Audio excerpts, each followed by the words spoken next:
এখন যদি আপনি চিন্তা করেন আমি সামনে হজ করব, আপনার উপরে এখন হজ ফরজ হয়ে গেছে, সামনে আপনি হজ করবেন এই নিয়ত করে বসে আছেন, আমি একটু মুরব্বী হয়নি, আমার বয়সটা 50 পার হয়নি, আমার ছেলেগুলারে বিয়া দিয়ে নি, এরপরে আমি হজ করব। এরকম চিন্তা ফিকির আছে না? জোরে বলেন, আছে না? আমার ভাইয়েরা, আপনি যেই চিন্তা ফিকির করলেন আপনার উপরে তো হজ ফরজ হয়ে গেছে, এরপরেও আপনি এই চিন্তা করে বসে আছেন আমি আগামীতে এই হজটা করব।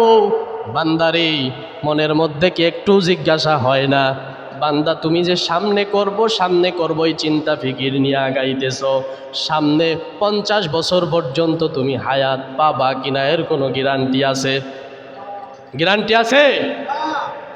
এজন্য আমার ভাইয়েরা, সন্তানকে বিবাহ দিতে হবে, এটা আপনি দিবেন, এটা আপনার মর্জি। আপনার বাবা হজ করে না, মা হজ করে নাই, এটা তাদের ব্যাপার, কিন্তু আপনার উপরে যখন হজ ফরজ হয়ে যাবে আর পিছনের দিকে চিন্তা করা যাবে না, আল্লাহর মহাব্বত নিয়ে পাগলের মতো মালিকের ঘরে ছুটে যাওয়া লাগবে। ঠিক কিনা বলেন আমার ভাইয়েরা? আর এই সামর্থ্য থাকার পরেও যারা আল্লাহর ঘরে হজের জন্য যাবে না, রব্বুল আলামিনের পয়গম্বর ডাক দিয়া কয়, যে ব্যক্তির উপরে হজ ফরজ হয়ে গেল আর এমন অবস্থায় সে মারা গেল, সে হজ করলো না, হজ ফরজ হয়ে যাওয়ার পরেও হজ করলো না, হজ না করে যদি কবরের মধ্যে চলে যায়, ইনশা ইয়াহুদিয়্যা ওয়া নাসরানিয়্যা, ওই ব্যক্তিটা ইহুদি হয়ে মারা গেল না খ্রিস্টান হয়ে মারা গেল, আমি নবীর দেখার দরকার নাই। হজ ফরজ হয়ে যাওয়ার পরেও যদি আমি আপনি হজ না করি, আর এই অবস্থায় যদি আমি আপনি ইন্তেকাল করি, কিয়ামতের ময়দানে আল্লাহ রসুলের শাফাআত আমার ভাগ্যে নাই। আমার ভাইয়েরা, যে এই কঠিন বিভীষিকাময় দিনে আমার নবীর শাফাআত ছাড়া কোনো নবীও কথা বলতে পারবে না। মায়ার নবীজি তার উম্মতগুলাকে আল্লাহর কাছে দরখাস্ত দিয়া জান্নাতের মধ্যে প্রবেশ করায়া দিবেন। আর ওই সময় আপনি যতই নামাজ পড়েন না কেন, আপনি যতই নেক আমল করেন না কেন, হজ ফরজ হয়ে যাওয়ার পরেও যদি আপনি হজে না যান, কিয়ামতের ময়দানে আল্লাহর রাসূলের শাফাআত আপনার ভাগ্যে জুটবে না। আলহামদুলিল্লাহ, আলহামদুলিল্লাহিল আকরাম الذي خلق الإنسان وكرم وعلمه من البيان ما لم يعلم فسبحان الذي لا يحصى امتنانه باللسان امتنانه باللسان ولا بالقلم ونشهد أن لا إله إلا الله وحده لا شريك له لا ضد له ولا ند له ولا مثيل له ونشهد أن سيدنا وسندنا وحبيبنا وحبيب ربنا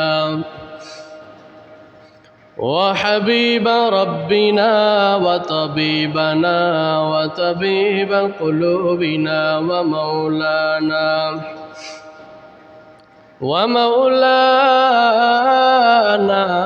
محمدا عبده ورسوله الذي أرسله الله تعالى بالحق بشيرا ونذيرا وداعيا إلى الله بإذنه وسراجا منيرا أما بعد فأعوذ بالله من الشيطان الرجيم بسم الله الرحمن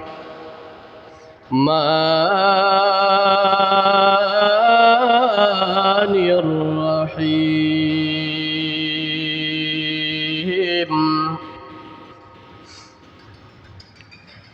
إن أول بيت وضع للناس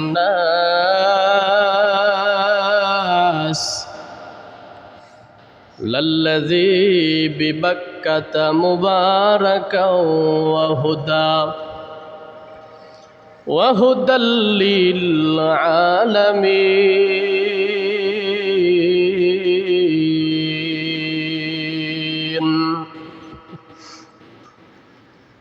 فيه آيات بينات مقام إبراهيم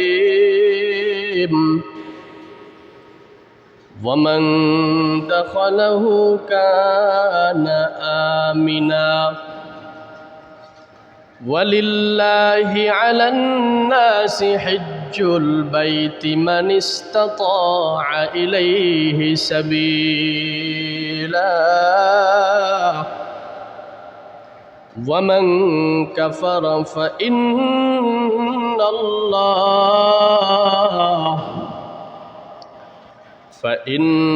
الله غني عن العالمين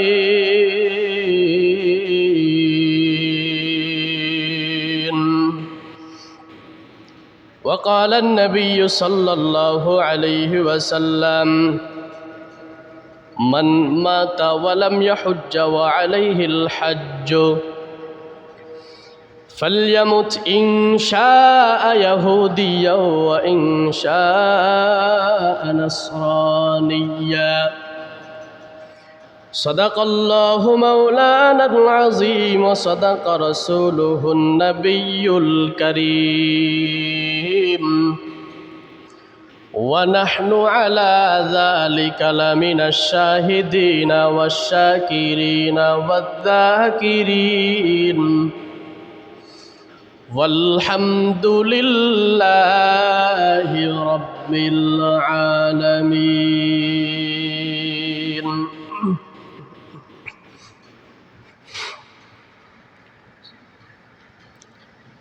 মাঝে মাঝে মনে হয় কিসের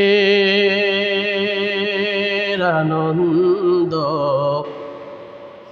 কিসের তো হাসি উল্লাস মাঝে মাঝে মনে হয় কিসের আনন্দ কিসের তো হাসি উল্লাস একদিন মরতে হবে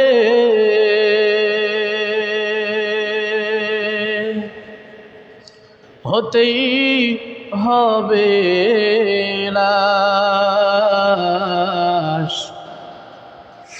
মাঝে মাঝে মনে হয় কিসের আনন্দ কিসের তো হাসি উল্লাস মাঝে মাঝে মনে হয় কিসের আনন্দ কিসের তো হাসি উল্লাস আলহামদুলিল্লাহ রব্বে করিমের আলী শান দরবারে লাখো কোটি শুকর সুজুদ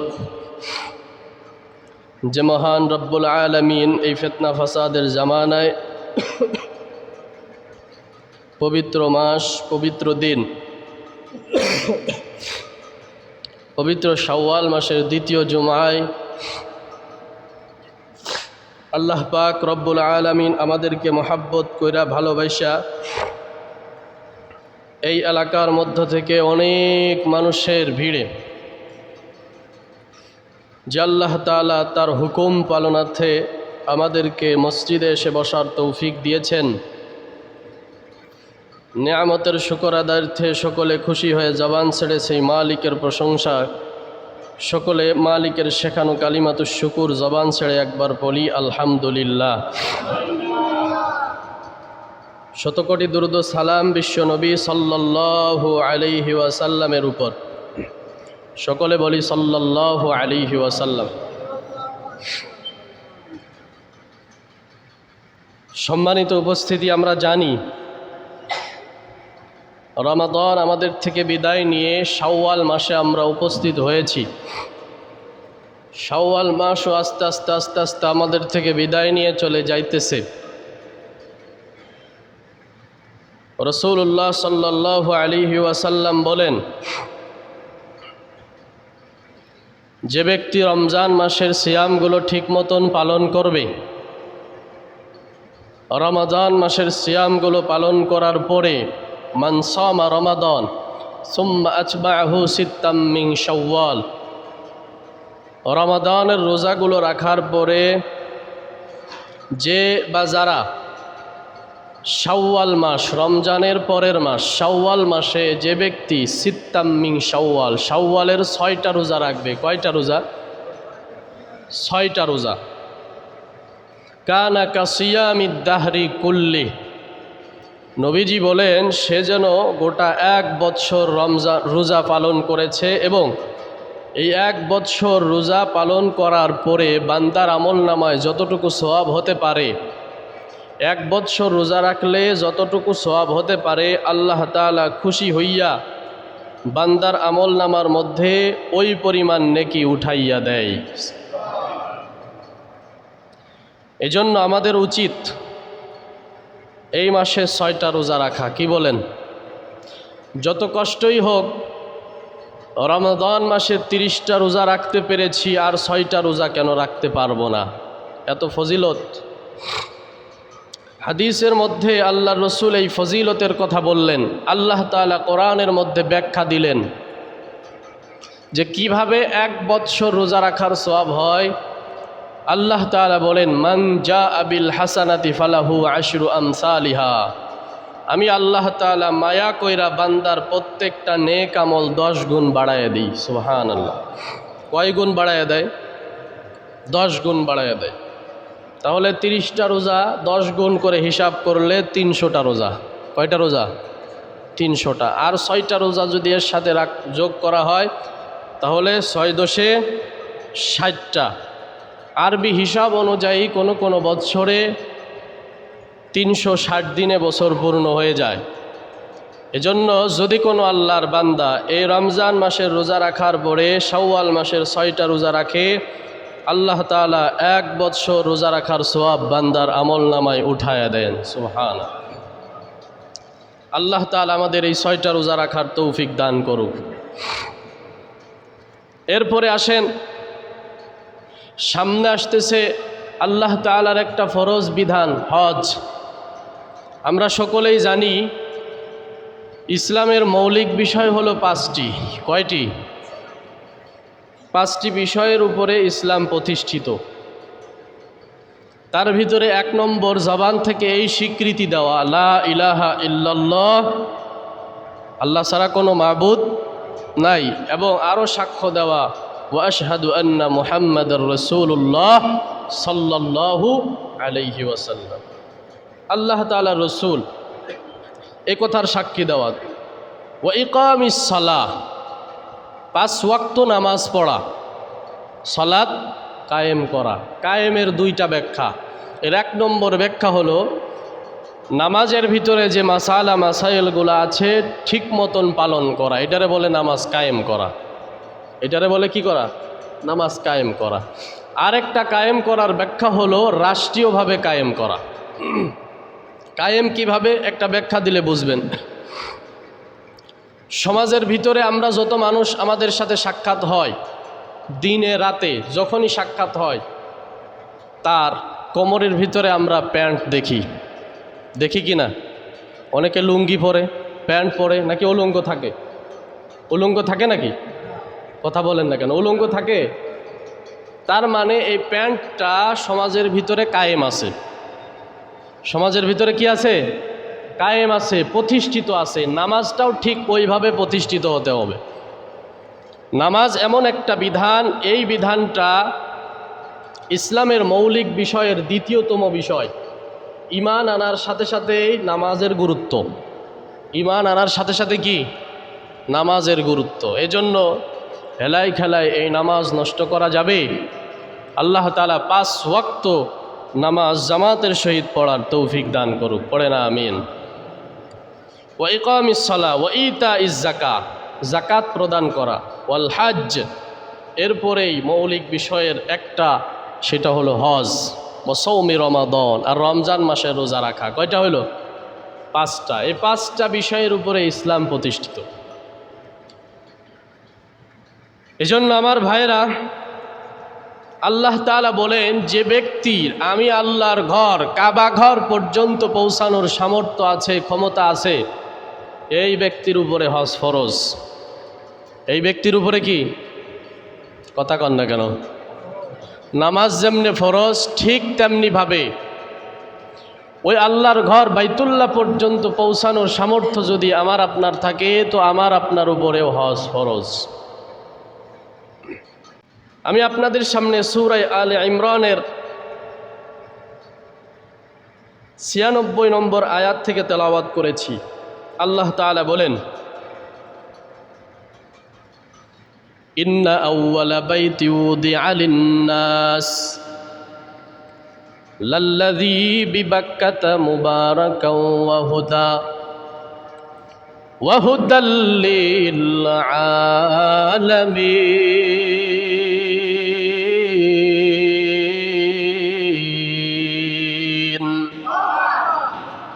আল্লাহ তাআলা বলে, ইন্না আউয়াল, নিশ্চয় সর্বপ্রথম, বাইতিন, ঘর, উদিআ লিন-নাস, মানুষের জন্য স্থাপন করা হয়েছে।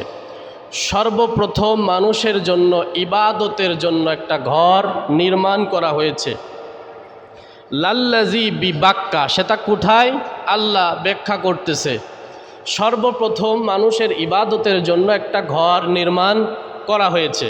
সেই ঘরটা কোথায় অবস্থিত?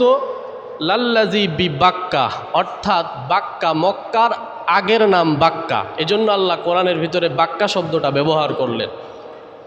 লাল্লাযী বিবাক্কা, সেটা মক্কায় অবস্থিত। সেটা কোথায় অবস্থিত? মুবারাকা, যেটা বরকতময়। যেটা কি? বরকতময়। ওয়া হুদাল লিল আলামিন, বিশ্বের সব মানুষের জন্য হেদায়েতের কেন্দ্রস্থল। হেদায়েতের কেন্দ্রস্থল। আপনি যদি ওই কাবা ঘর থেকে সোজা চারকোনা মাপেন, তাহলে বুঝতে পারবেন ওই কাবা ঘরটা পৃথিবী নামক এই পৃথিবীর সব থেকে মাঝখানে অবস্থিত। কোথায় অবস্থিত? মাঝখানে অবস্থিত। আল্লাহ যদি এক পার্শ্বে দিতেন, যদি পৃথিবীর পূর্ব পার্শ্বে দিতেন, তাহলে আর এক পার্শ্বের লোক বলতো আমাদের থেকে দূরে হয়ে যাচ্ছে, আমরা যাব না ওখানে, ঠিক না? এজন্য আল্লাহ পৃথিবীর মাঝখানে দিলেন। আর এই কাবা ঘরের উপরে, ডাইরেক্ট কাবা ঘরের উপরে 7 আসমান উপরে রয়েছে বাইতুল মামুর। কি অবস্থিত? বাইতুল মামুর। যেই বাইতুল মামুরে ফেরেশতারা তাওয়াফ করে, প্রত্যেক দিন 70,000 ফেরেশতা তাওয়াফ করে। সুবহানাল্লাহ বলে। আর যে একবার তাওয়াফ করার সুযোগ পায়, সে কিয়ামতের আগে আর সুযোগ পায় না। আল্লাহু আকবার বলে। তাহলে আল্লাহ কত ফেরেশতা সৃষ্টি করেছে। আর এই বাইতুল মামুরের সোজা উপরে আল্লাহ তাআলার আরশ। আল্লাহু আকবার বলেন। তার মানে কাবা ঘরের ডাইরেক্ট উপরে আল্লাহ তাআলার আরশ।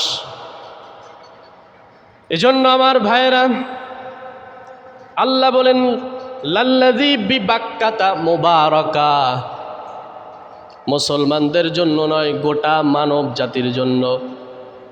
ইন্না আউওয়ালা বাইতি উদিআ লিন-নাস লাল্লাযী বিবাক্কা, আল্লাহ পাক বলেন সর্বপ্রথম ইবাদতের যে ঘরটা বানানো হয় লাল্লাযী বিবাক্কা, ওটা হলো মক্কায় অবস্থিত। মুবারাকা, যেটা বরকতময়, ওয়া হুদাল লিল আলামিন, সব কিছুর জন্য হেদায়েতের কেন্দ্রস্থল। আর আল্লাহ তাআলা প্রত্যেক দিন তার কুদরতি হাতে ওই কাবা ঘরের উপরে 120টা রহমত নাজিল করে। এরপরে আল্লাহ বলেন ফিহি আয়াতুম বাইয়িনাত, ও গোলাম শুনো, যার মধ্যে রয়েছে স্পষ্ট নিদর্শন। আর ওই নিদর্শনগুলোর মধ্য থেকে একটা নিদর্শন হলো মাকামু ইব্রাহিম। ইব্রাহিম আলাইহিস সালাতু ওয়াস সালাম তৃতীয়বার যে তিনি আবার কাবা ঘরটা নির্মাণ করেছিলেন। প্রথম তো আল্লাহ তাআলা দুনিয়ায় মানব সৃষ্টি করার আগেই কাবা ঘরটা নির্মাণ করেছিলেন। এরপরে আদম নবী দুনিয়ায় আসার পর ওই কাবা ঘরটা আবার তিনি মেরামত করেন। নূহ নবীর পিলাবনে যখন সব ধসে গেল, রব্বুল আলামিন ইব্রাহিম নবীর জামানায় ইব্রাহিম নবী আবার ওই কাবা ঘরটা নির্মাণ করলেন। ইসমাইল আলাইহিস সালাতু ওয়াস সালাম পাথর নিয়া তার বাবার কাছে দিত। যেই পাথরটার উপরে ইব্রাহিম নবী উইঠা কাবা ঘরের দেয়ালগুলা সাজাইছি, ওই পাথরটার নাম হলো মাকামে ইব্রাহিম। আর আল্লাহ বলেন, ও গোলাম জাননি, ওর ভিতরে প্রকাশ্য নিদর্শনের একটা হলো হাজার হাজার বছর আগে আমার খলিল ইব্রাহিম আলাইহিস সালাতু ওয়াস সালাম এই কাবা ঘরটা পুনরায় নির্মাণ করেছে। তার বাস্তব একটা নিদর্শন হলো ইব্রাহিম নবী যেই পাথরের উপরে ওইটা কাবা ঘরটা নির্মাণ করেছে, আমি রব্বুল আলামিন ওই পাথরটা আজ পর্যন্ত সংরক্ষণ করে রাখছি। আল্লাহু আকবার বলেন। আমার ভাইয়েরা, এর ভিতরে অনেক নিদর্শন আছে। সাফা মারওয়ায় যখন দৌড়াদৌড়ি করেছে ইব্রাহিম নবীর স্ত্রী, আল্লাহ বলেন এটাও একটা নিদর্শন। এরপরে আল্লাহ বলেন ওয়ামান দাখালাহু কানা আমিনা, যে ব্যক্তি কাবা ঘরের মধ্যে প্রবেশ করলো এই ব্যক্তি নিরাপদ হয়ে গেল। সুবহানাল্লাহ। কাবা ঘরটা এত সম্মানিত একটা ঘর, বান্দা যদি হত্যা করার পরেও, জিনা করার পরেও ওই কাবা ঘরের মধ্যে ঢুকে যায়, ওই বান্দাকে আর হত্যা করা যাবে। এত মর্যাদাপূর্ণ একটা ঘর, যে ব্যক্তি ওই ঘরের মধ্যে প্রবেশ করলো এই ব্যক্তিটা নিরাপদ হয়ে গেল। আমার ভাইয়েরা, এরপরে আল্লাহ বলেন ওয়ালিল্লাহি আলান নাসি হিজ্জুল বাইতি মান ইসতাতা ইলাইহি সাবিলা।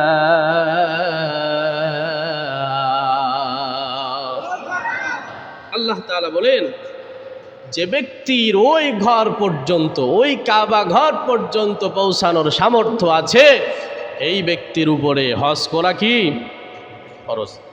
আর যে ব্যক্তি ওয়ামান কাফারা, আর যে ব্যক্তি অস্বীকার করবে, ফাইন্নাল্লাহা গনিয়্যুন আনিল আলামিন, সেজন্য জেনে রাখে আমি আল্লাহ কারোর মোকাফেক কিনা। আল্লাহ কারোর মোকাফেক কি? জোরে বলতে হবে, আল্লাহ কারোর মোকাফেক কি? আমার ভাইয়েরা, কথা তো আল্লাহ পরিচয় দিয়ে দিয়েছেন আমি কেমন রব। ও নবী আমার, কুল হুয়াল্লাহু আহাদ আল্লাহুস সামাদ লাম ইয়ালিদ ওয়া লাম ইউলাদ ওয়া লাম ইয়াকুল লাহু কুফুয়ান আহাদ। আল্লাহু আকবার বলেন। আল্লাহ নিজের পরিচয় দিয়েছে। নবী গো, মক্কার মানুষেরা আপনার কাছে আমি আল্লাহর পরিচয় জিজ্ঞাসা করে আপনি জবাব দিয়া বলেন আমি আল্লাহ একক, আমি আল্লাহ কারো মোকাফেক কিনা, আমি আল্লাহকে কেউ জন্ম দেয় নাই, আমি আল্লাহ কারোর থেকে জন্ম, আমি আল্লাহর কোনো সমকক্ষ নাই। যদি আল্লাহ অন্য কোনো মানুষের পেট থেকে জন্ম নিত তাহলে আল্লাহ তার বাবার মোকাফেক কি হতো? আল্লাহ যদি নূরের তৈরি হতো, আল্লাহ নূরের মোকাফেক কি হইতো? কিন্তু না, আল্লাহ কোনো নূরের মুখাপেক্ষী না, আল্লাহ কোনো মানুষের মুখাপেক্ষী না। আল্লাহ বলেন আমি আল্লাহ অর্ডার করলাম হজের জন্য, বান্দা যারা আমি আল্লাহর সামনে বৃদ্ধাঙ্গুলি দেখাইবা অস্বীকার করবা, ফাইন্নাল্লাহা গানিয়্যুন আনিল আলামিন, তারা যেন জেনে রাখে আমি আল্লাহ দুনিয়ার কোনো মানুষের মুখাপেক্ষী না। আমার ভাইরা, এজন্য যাদের সমর্থ হয়ে গেছে, আল্লাহ বলেন আল হাজ্জু আশহুরুম মা'লুমাত, হজের নির্দিষ্ট কিছু মাস আছে। এখন থেকেই শাওয়াল মাস থেকে হজের প্রস্তুতি গ্রহণের মাস। শাওয়াল, জিলকাদ, জিলহজ, এই 3টা মাসে আল্লাহর বিধান অনুযায়ী হজ ফরজ। যাদের উপরে সামর্থ্য হয়ে গেছে, যারা আল্লাহর ঘর কাবা ঘর পর্যন্ত পৌঁছানোর সামর্থ্য রাখে, এই ব্যক্তির জন্য আল্লাহ রব্বুল আলামিন হজকে ফরজ করে দিয়েছে। আমার ভাইরা, এখন যদি আপনি চিন্তা করেন আমি সামনে হজ করব, আপনার উপরে এখন হজ ফরজ হয়ে গেছে, সামনে আপনি হজ করবেন এই নিয়ত করে বসে আছেন, আমি একটু মুরব্বী হয়নি, আমার বয়সটা 50 পার হয়নি, আমার ছেলেগুলারে বিয়া দিয়ে নি, এরপরে আমি হজ করব। এরকম চিন্তা ফিকির আছে না? জোরে বলেন, আছে না? আমার ভাইয়েরা, আপনি যেই চিন্তা ফিকির করলেন আপনার উপরে তো হজ ফরজ হয়ে গেছে, এরপরেও আপনি এই চিন্তা করে বসে আছেন আমি আগামীতে এই হজটা করব।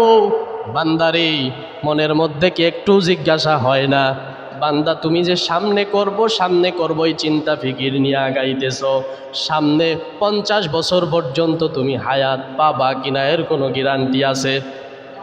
গ্যারান্টি আছে? এজন্য আমার ভাইয়েরা, সন্তানকে বিবাহ দিতে হবে, এটা আপনি দিবেন, এটা আপনার মর্জি। আপনার বাবা হজ করে না, মা হজ করে নাই, এটা তাদের ব্যাপার। কিন্তু আপনার উপরে যখন হজ ফরজ হয়ে যাবে আর পিছনের দিকে চিন্তা করা যাবে না, আল্লাহর মহাব্বত নিয়ে পাগলের মতো মালিকের ঘরে ছুটে যাওয়া লাগবে। ঠিক কিনা বলেন? আমার ভাইয়েরা, আর এই সামর্থ্য থাকার পরেও যারা আল্লাহর ঘরে হজের জন্য যাবে না, রব্বুল আলামিনের পয়গম্বর ডাক দিয়া কয়, যে ব্যক্তির উপরে হজ ফরজ হয়ে গেল আর এমন অবস্থায় সে মারা গেল, সে হজ করলো না, হজ ফরজ হয়ে যাওয়ার পরেও হজ করলো না, হজ না করে যদি কবরের মধ্যে চলে যায়, ইনশা ইয়াহুদিয়্যা ওয়া নাসরানিয়্যা, ওই ব্যক্তিটা ইহুদি হয়ে মারা গেল না খ্রিস্টান হয়ে মারা গেল, আমি নবীর দেখার দরকার নাই। হজ ফরজ হয়ে যাওয়ার পরেও যদি আমি আপনি হজ না করি, আর এই অবস্থায় যদি আমি আপনি ইন্তেকাল করি, কিয়ামতের ময়দানে আল্লাহ রসুলের শাফাআত আমার ভাগ্যে নাই। আমার ভাইয়েরা, যেই কঠিন বিভীষিকাময় দিনে আমার নবীর শাফাআত ছাড়া কোনো নবীও কথা বলতে পারবে না, মায়ার নবীজি তার উম্মত গুলাকে আল্লাহর কাছে দরখাস্ত দিয়া জান্নাতের মধ্যে প্রবেশ করায়া দিবেন। আর ওই সময় আপনি যতই নামাজ পড়েন না কেন, আপনি যতই নেক আমল করেন না কেন, হজ ফরজ হয়ে যাওয়ার পরেও যদি আপনি হজে না যান, কিয়ামতের ময়দানে আল্লাহর রাসূলের শাফাআত আপনার ভাগ্যে জুটবে না। এজন্য যাদের উপরে হজ ফরজ হয়ে গেছে, কাবা ঘর পর্যন্ত পৌঁছানোর ক্ষমতা আল্লাহ দিয়েছে, তাদের উচিত তারা যেন সময় নষ্ট না করে আগামীতে করব এই শয়তানের ওয়াসওয়াসার ভিতরে না পড়ে এখনই হজের প্রস্তুতি গ্রহণ করা চাই। আল্লাহ তাআলা তৌফিক দান করুক, পড়ে না আমিন। আমার ভাইয়েরা, অনেক ফজিলত, সময় সংক্ষেপ। একটা হাদিসের ভিতরে আল্লাহ রসুল বলেছেন, তাবিউ বাইনাল হাজ্জি ওয়াল উমরাহ ফাইন্নাহুমা ইয়ানফিয়ানিল ফাকরি ওয়াজ-যুনুব। তিরমিজি শরীফের হাদিস, আল্লাহ রসুল জানাইয়া দেয়, উম্মতেরা শোনো, তোমরা লাগাতার একটার পর একটা হজ এবং ওমরা করতে থাকো, হজ এবং ওমরা করতে থাকো। যদি তোমরা করতে পারো রে উম্মত, দুইটা ফায়দা। বলে এক নম্বর কি ফায়দা? সম্পদের ভয়ে তুমি হজ করতে যাও না। সম্পদের ভয়ে সম্পদ খরচ হয়ে যাবে, সম্পদ খরচ হয়ে যাবে এই ভয়ে তোমরা উমরা করতে যাও না। কিন্তু যেই বান্দা, যেই উম্মত হজের মধ্যে যাইবে, এক নম্বর প্রতিদান আল্লাহ দিবে, তার সম্পদের মধ্যে বরকত দিয়া দিবে। সুবহানাল্লাহ। এ কারণেই তো কত আল্লাহর বান্দা দেখি প্রত্যেক বছর হজে যায়, উমরায় যায়। এই বান্দারা কোথায় টাকা পায়? বলে আল্লাহ বরকত দিয়ে বাড়ায় দেয়। সুবহানাল্লাহ। এজন্য আমার ভাইয়েরা, মনটা কি চায় না আমার রসুল যে দেশের মধ্যে ঘোরাফেরা করেছে, যেখানে চলাফেরা করেছে, আমার রসুলের উপরে যে অবস্থায় কোরআন নাজিল হয়েছে, ওই পাহাড়ের উপরে আম্মাজান খাদিজা রাদিয়াল্লাহু তাআলা আনহা নবীর কাছে, নবীজি নবুয়ত প্রাপ্তি হওয়ার আগে নবীজি ধ্যানমগ্ন অবস্থায় থাকতেন। কত কষ্ট করে করে করে করে পাহাড় পাড়ি দিয়া নবীর কাছে খাবার পৌঁছায়া দিয়েছে। মনটা কি চায় না নবীর দেশে একটু ঘুরে আসি? আল্লাহ তাআলা আমাদের প্রত্যেককে নবীর দেশে যাওয়ার তৌফিক দান করুক। পড়ে না আমিন। মনে বড় আশা ছিল যাব মদিনায়। আমার সাথে পড়েন, মনে বড় আশা ছিল যাব মদিনায়। সালাম আমি করব গিয়ে, সালাম আমি করব গিয়ে নবীর রওজায়।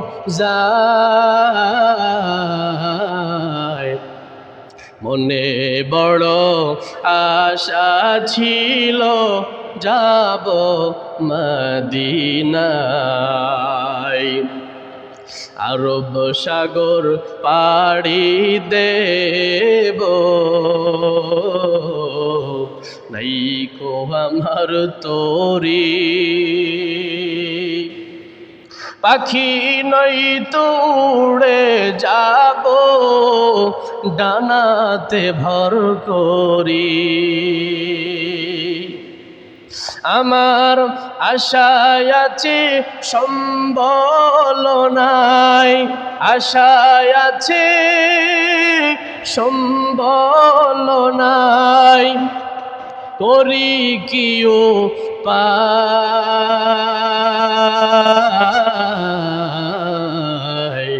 মনে বড় আশা ছিল যাব মদিনায়। আল্লাহ আমাদের প্রত্যেককে ইন্তেকালের আগে, মৃত্যুর আগে মদিনায় যাওয়ার তৌফিক দান করুক। পড়ে না আমিন। এজন্য আমার ভাইয়েরা, যাদের সামর্থ্য হয়ে গেছে আর বিলম্ব করা যাবে না, কারণ হায়াত মৌতের কোনো গ্যারান্টি নাই। আর আপনার উপরে এখন হজ ফরজ হয়ে গেছে, মক্কা মদিনায় যাওয়া পর্যন্ত আপনার খরচ আল্লাহ আপনার দিয়ে দিয়েছে। এমন পরিস্থিতিতে যদি আপনি গোড়ামি করেন, আপনি যদি হজ না করেন, 2-1 বছর পরে সম্পদ তো চিরস্থায়ী না। সম্পদ চিরস্থায়ী, আজ আছে কাল নেই। অনেক আল্লাহর বান্দাই তো দেখছি একেবারে ধনীর থেকে ফকির হয়ে গেছে। এরকম দৃশ্য দেখেন নাই? ঢাকা শহরের ভিতরে যখন আগুন লাগছে, একেবারে বিল্ডিং থেকে আল্লাহ নামায় নিচে নামায় দিয়েছে। এজন্য আপনার উপরে হজ ফরজ হয়ে গেছে। এই ফরজটা আপনার জিম্মায় থেকেই যাবে। আপনি যদি পরবর্তীতে সম্পদ হারায় ফেলেন, যাওয়ার ক্ষমতা যদি না থাকেন, তারপরেও আপনার উপরে হজ ফরজ এবং আল্লাহর দরবারে আসামির কাঠগড়ায় দাঁড়াতে হবে যে আমি সম্পদ দিয়েছি, আমার ঘরে যাস নাই কেন? এজন্য যাদের শক্তি সামর্থ্য আল্লাহ তাআলা দিয়েছে, প্রত্যেকেই নিয়ত করেন। এখন প্রস্তুতি গ্রহণ করার মাস। আল্লাহ তাআলা যাদের ফরজ করেছে, যাদের উপরে হজ ফরজ হয়েছে, প্রত্যেককে হজ করার তৌফিক দান করুন। জোরে পড়েন আমিন।